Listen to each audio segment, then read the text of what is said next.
Hi, my name is Mary. I'm a nature guide or interpreter. I'm here with Griff. Say hi, Griff. Hello! And we're here at Humboldt Redwood State Park, the park of the tallest trees in the world, the Redwoods. But it's also the home of some pretty cool animals.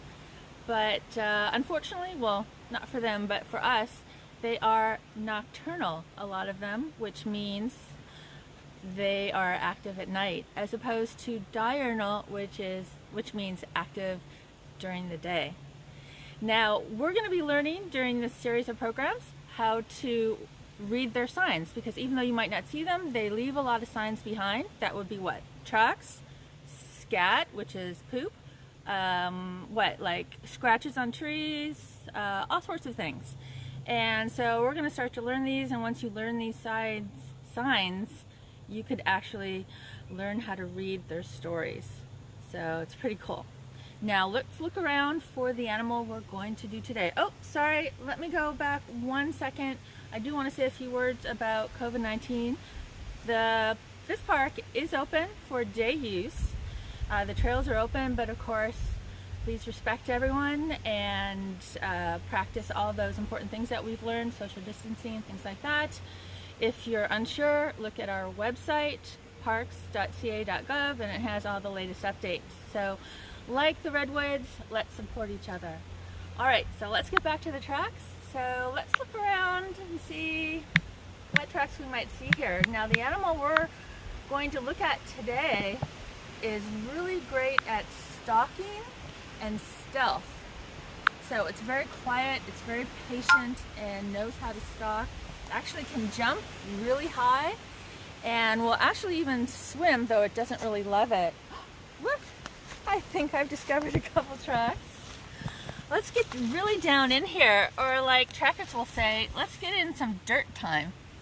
So let's see if, I know that's really hard to see. Yeah, it's not an actual tract. I made it with these plaster casts that I actually made from, what's the website? Bear-tracker.org.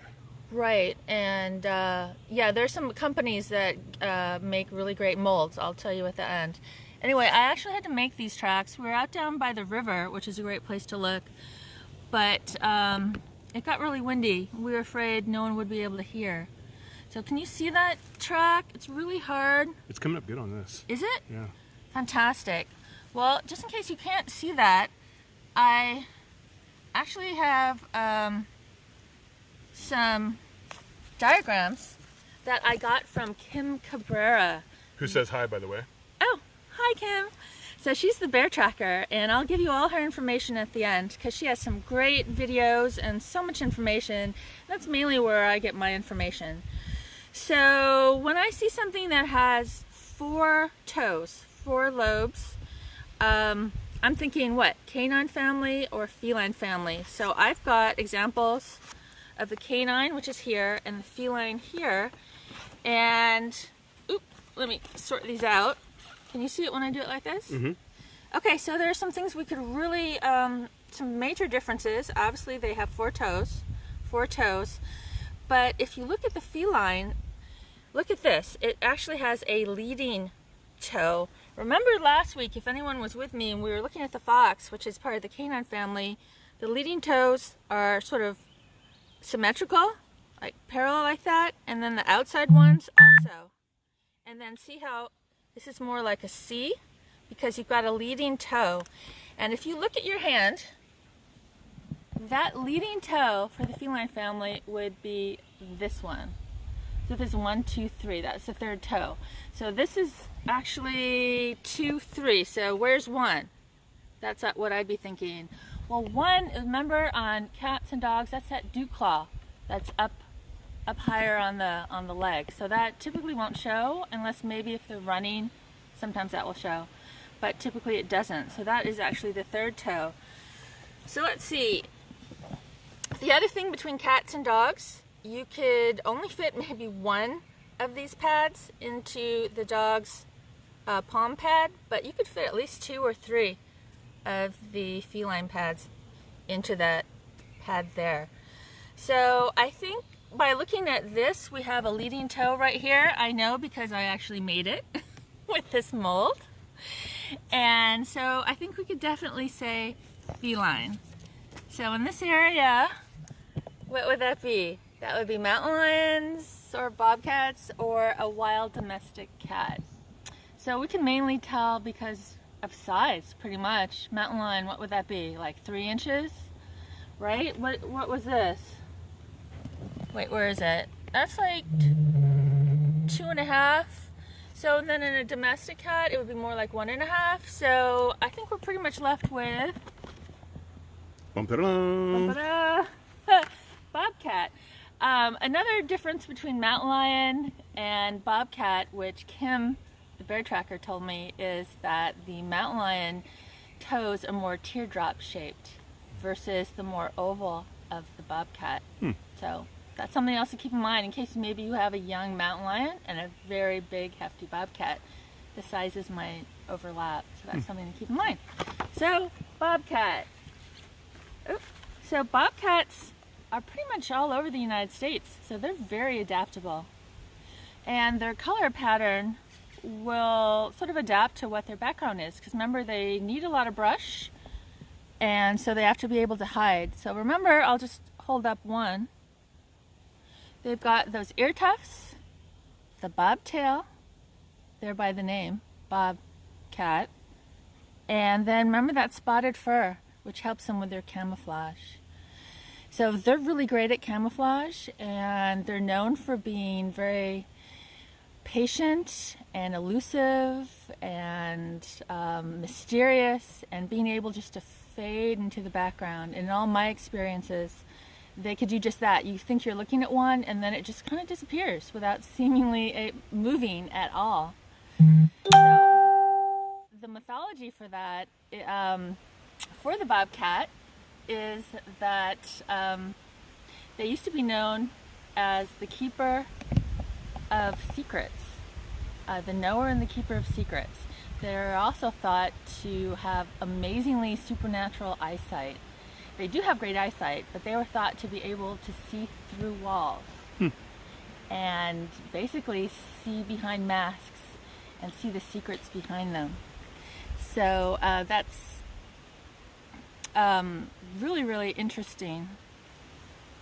So before we say goodbye and end this, let me take the camera and actually Griff here. Let me turn it around. That's right. Sorry. Is going to attempt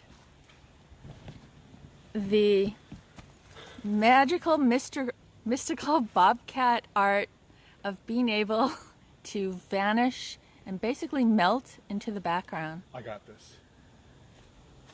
So, Griff, be the bobcat. I'll be in this area in case you lose track of me. That's right. Keep your eye on him. He could disappear at any moment. Behind me. Can you see me?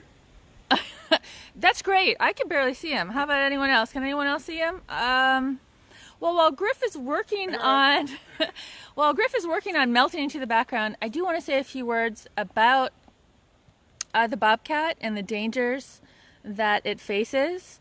Like I say, it's very adaptable and it can learn to live pretty close to humans. But what is happening? It has a very large territory and it's very territorial.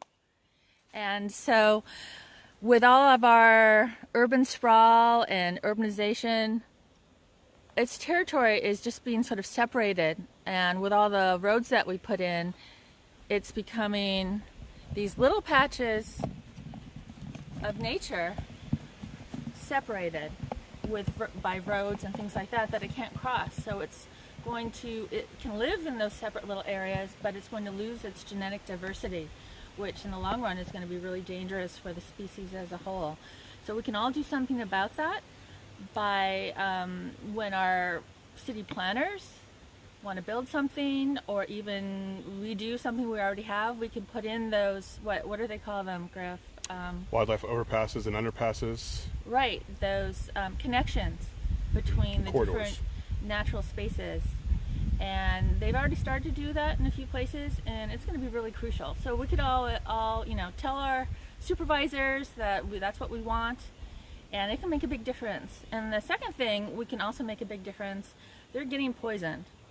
So they love to eat rabbits and rodents and birds, mainly. They'll eat other things, but they really love those things.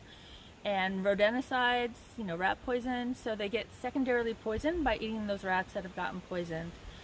And even though maybe the one rat won't kill them, it starts to affect their immune system. And so they succumb to other diseases they wouldn't normally succumb to. So before you put out that poison, think if there's another way. Something I did, I have a place like 6 acres in more of the Central Valley. I went on a website and got the plans for a barn owl house. And I put that up, and yeah, if you build it, they all come, and you'd be amazed how many rodents a single barn owl can eat in a day. So there are other options, and I don't want to hurt anyone by poisoning them or myself. All right, so... One more thing. Yeah? For those of you who want to learn more about alternatives to poison, Project Coyote. Project Coyote is wonderful, and they just helped us learn some humane ways here in Humboldt where we don't have to use trapping and poisons and stuff like that. So Project Coyote, projectcoyote.org, and they have a Facebook page. Very, very helpful stuff there. I did not know that. Thank you. And before we go, though, I do definitely want to show you Kim Cabrera, the bear tracker's information. She has some really interesting information on there. I watched something last night, the difference between dog tracks and mountain lion tracks, which is something that can be kind of hard to tell. There's some big dogs out there. And just a little note on next week, just a little sort of teaser. I'll give you a little hint. Have you ever heard of the saying, go big or go home? Mm-hmm. Well, next week, we're going big. All right, until next week, bye-bye. Bye.